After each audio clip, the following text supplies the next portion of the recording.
in buona sostanza ci sono due motivazioni fondamentali per le quali è difficile ad oggi elaborare una caratterizzazione del personaggio di Gatsu che post Miura sia coerente con il personaggio di Gatsu stesso. Allora, in narratologia, quando si parla di caratterizzazione di un personaggio, si parla appunto del suo percorso evolutivo all'interno della storia e quanto la sua evoluzione sia coerente rispetto alle scelte che intraprende. Inoltre, una buona caratterizzazione è una caratterizzazione per l'appunto che ha a che vedere con una crescita ed uno sviluppo maturo di un personaggio all'interno di una storia che quello sviluppo lo mette in atto. Parlare di una effettiva modificazione o ancora meglio di una crescita psicologica di Gatsu a fronte degli ultimi capitoli di Berserk è effettivamente difficile, appunto, come ho detto nell'introduzione, per una duplice motivazione. La prima è che ci sono degli eventi che hanno letteralmente scombussolato non solo la psiche di Gatsu, ma anche il mondo nel quale si trovava, ed in secondo luogo, chiaramente, la morte di Miura.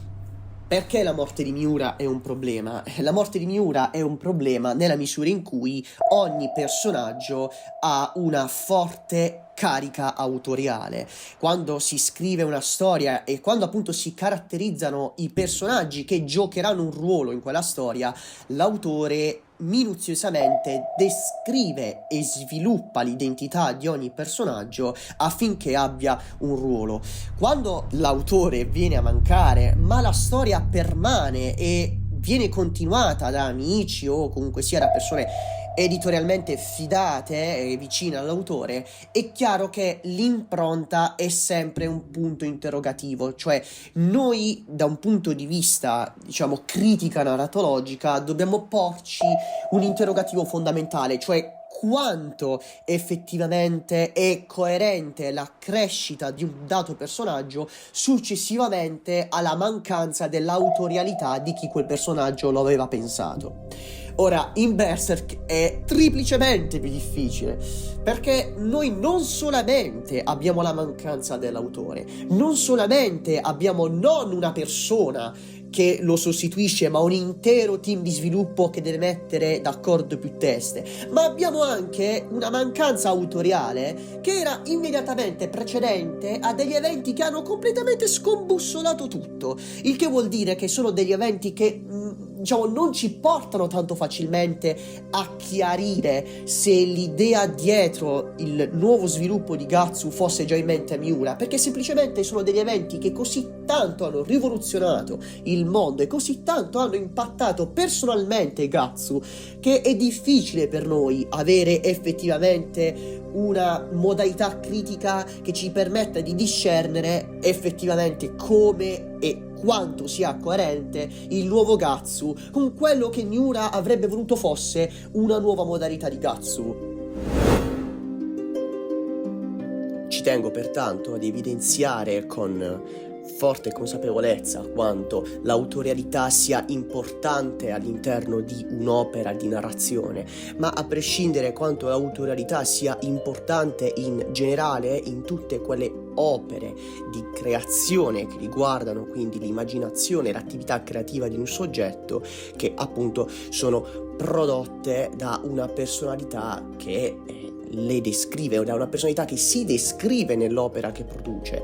E Kentaro Miura è Berserk, come è possibile apprezzare e leggere in molte delle interviste, o meglio in quelle poche che ha rilasciato, però questa è qualcosa di ricorrente.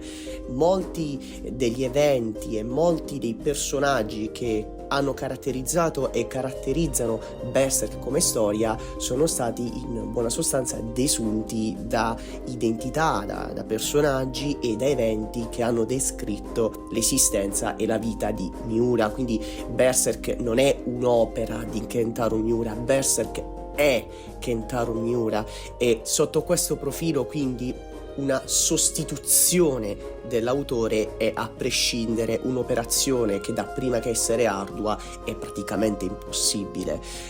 la mano dell'autore, la presenza dell'autore è qualche cosa che, seppure possa essere riprodotta fedelmente attraverso un lavoro di emulazione tecnica, è insostituibile. L'autore è assolutamente insostituibile nelle sue opere, perché se l'autore si posiziona autenticamente nei confronti della propria produzione d'arte, è assolutamente insostituibile, perché in quel prodotto artistico semplicemente ci avrà messo se stesso.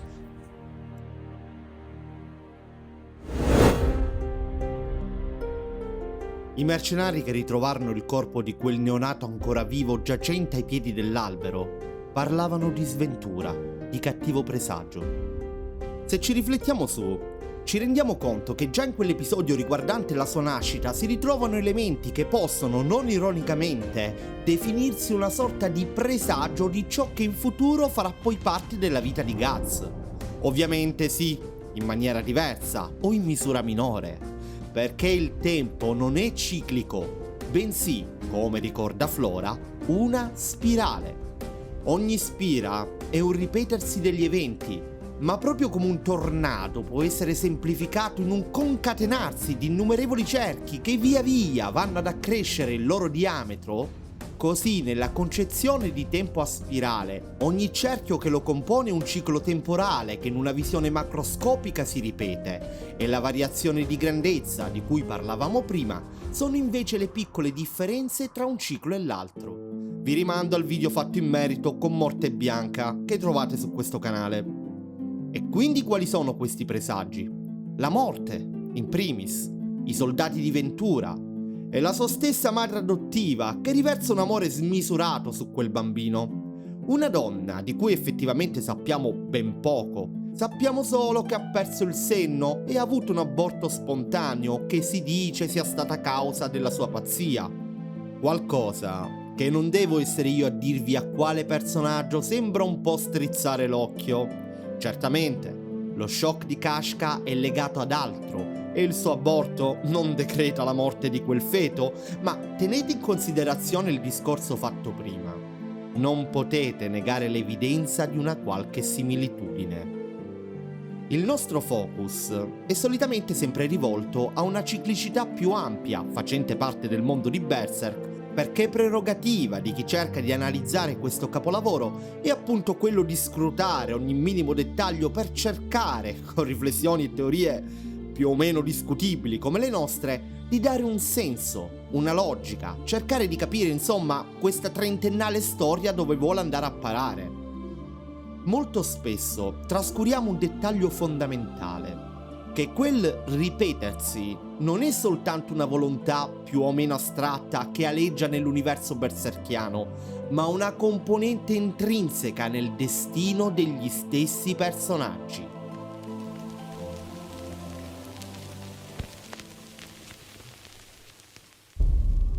La vita di un bambino, la cui infanzia è legata a un mondo barbaro fatto di sangue, di lotte, di stenti. Possiamo immaginarla come una vita in cui non c'è spazio neppure per un fievole barlume di amore.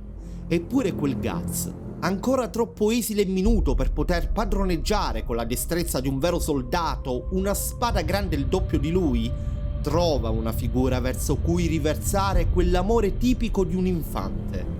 Gambino. Gambino è un surrogato paterno per Guts. Nonostante il carattere impetuoso e il cinismo tipico del capo di un gruppo di mercenari, l'ammirazione e il rispetto che Guts prova verso di lui è tanta. Il non voler deludere quell'uomo è il tipico comportamento che solitamente un figlio ha verso una figura genitoriale. La scena in cui, dopo la sua missione, tutto orgoglioso il piccolo Guts corre verso Gambino stringendo in mano un sacchetto pieno di monete, il compenso per il suo lavoro, consegnandolo solo per ricevere in cambio un bravo, una carezza. Direi che dipinge esattamente il quadro di cui vi sto parlando. Guardate bene quell'arco narrativo perché parte della maturazione di Guts. Non solo impara a maneggiare un'arma e a combattere, ma anche a non aver paura della morte, ad essere un vero mercenario ed agire come tale. Quindi sì, Gambino è la prima, e non l'ultima, figura responsabile della sua crescita. Accade però, come tutti sappiamo, che quell'uomo che tanto ammirava lo tradisce. E ancora una volta si presentano due elementi destinati a ritornare in futuro nella storia di Berserk, anche se, pure in questo caso, per la ragione detta all'inizio, torneranno in contesti e modi differenti, il tradimento, primo fra tutti, e lo stupro. La reazione di Guts a tale tradimento vorrei che la teneste bene a mente.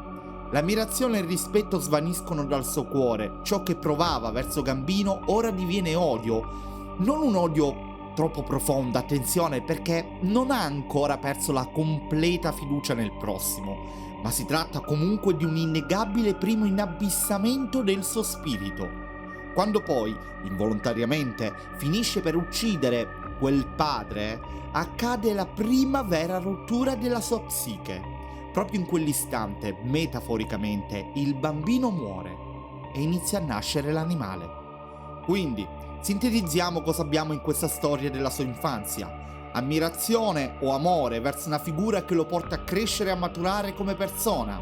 Tradimento da parte di quella stessa persona, discesa verso l'oblio. Credo che molti di voi stanno iniziando a capire dove sto andando a parare.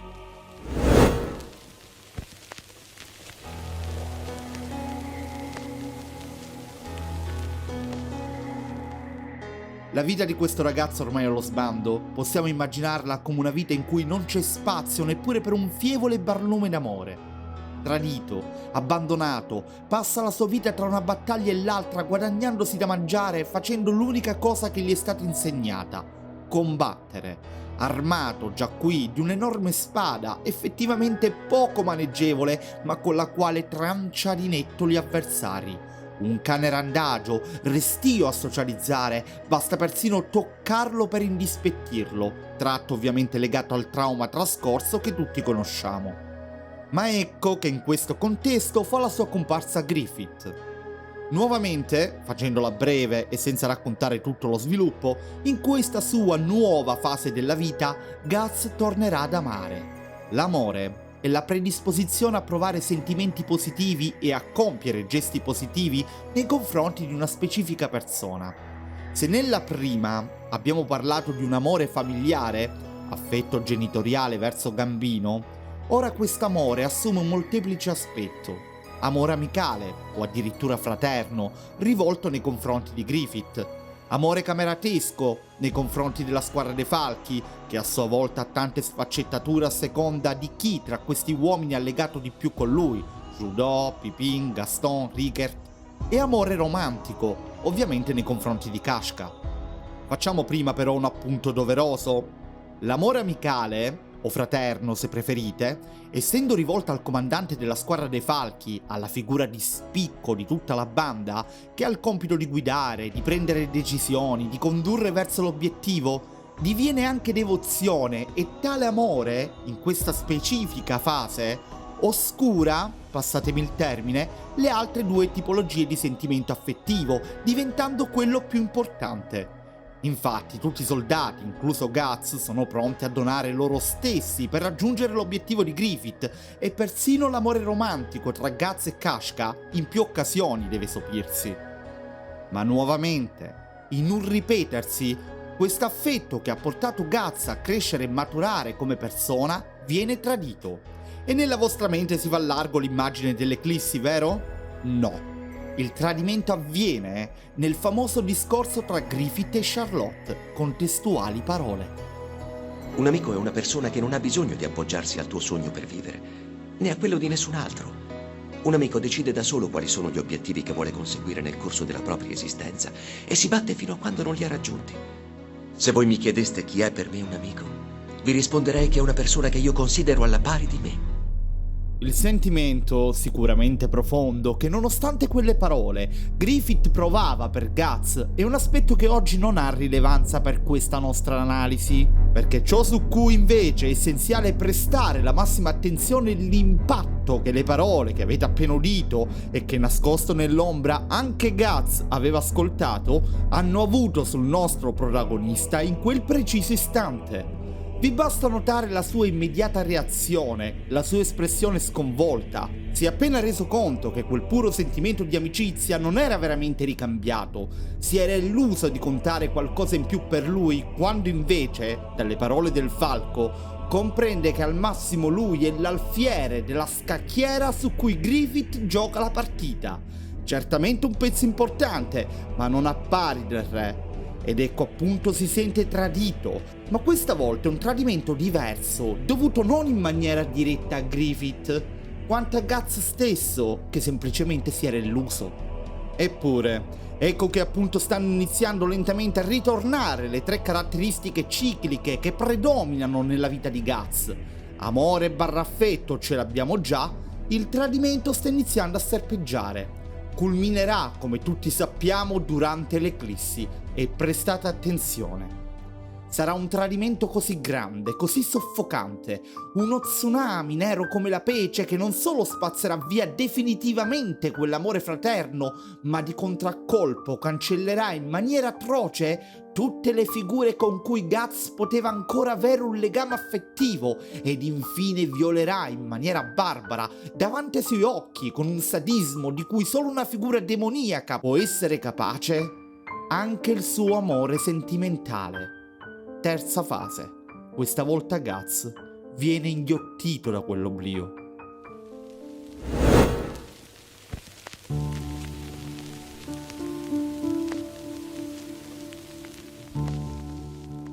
Ciò che abbiamo dopo quegli avvenimenti è un Guts che ha compreso tragicamente sulla propria pelle, nell'infanzia e ancor più nella giovinezza, che l'amore e la fiducia sono sentimenti che gli hanno portato solo guai. Questa fase è molto delicata, non è più un vero e proprio cane randagio, ora un obiettivo c'è ed è la vendetta. Guts è inebriato dall'odio, l'ultimo tradimento sembra quasi avergli fatto perdere il senno e non è certo da biasimare. In cuor suo però non manca la predisposizione a provare sentimenti come tristezza o empatia, molte sono le vignette in cui si può notare, ma c'è sempre quell'oscurità prevaricante che lo soffoca, che lo rende un'ombra impazzita di se stesso. Se c'è davvero qualcosa che non l'ha mai tradito o che non l'ha mai fatto soffrire è la sua spada, che già da ragazzo aveva un aspetto spropositato, ora con l'ammazza draghi, diventa addirittura inumana, come se la stessa arma nel corso del suo cammino rappresentasse lo specchio della sua anima, ed egli in questo momento la utilizza in maniera sprezzante, con una totale noncuranza della vita nel suo insieme, la sua unica compagna, che mai e poi mai potrà tradirlo. Da questo momento in poi, nel corso del suo cammino, questa bestia assetata di sangue comincerà a poco a diventare più posata. Questa fase ha, come sapete, uno sviluppo piuttosto lento, come se, entrando in un ennesimo ciclo che compone la grande spirale, stesse affrontando un percorso più lungo dovuto a una maggiore grandezza del cerchio. Spero che la metafora vi sia chiara. In questa fase diventerà più ragionevole, si aprirà, anche se inizialmente per bisogno, a nuovi amici che lo aiuteranno a guarire da quell'odio che tanto lo aveva atterrito. Ritroverà anche vecchie conoscenze che gli mostreranno affetto come Ricket e Godo, e ciò placherà la sua rabbia e si renderà conto che la cosa veramente importante adesso non è farsi divorare dall'odio, quanto combattere per proteggere le persone che si amano, Kashka in primis, alla quale si ricongiunge e che non abbandonerà più. Si tratta nuovamente di eventi che lo portano a crescere e a maturare come persona. Ricomincia il ciclo dell'amore. La grandezza di Guts risiede nella sua capacità di rialzarsi sempre nonostante la vita sferri colpi così tremendi. Chi legge Berserk da anni si sarà sicuramente reso conto che l'amore, l'affetto, l'amicizia e soprattutto la fiducia sono costanti che giocano un ruolo importante nella costruzione del personaggio di Guts.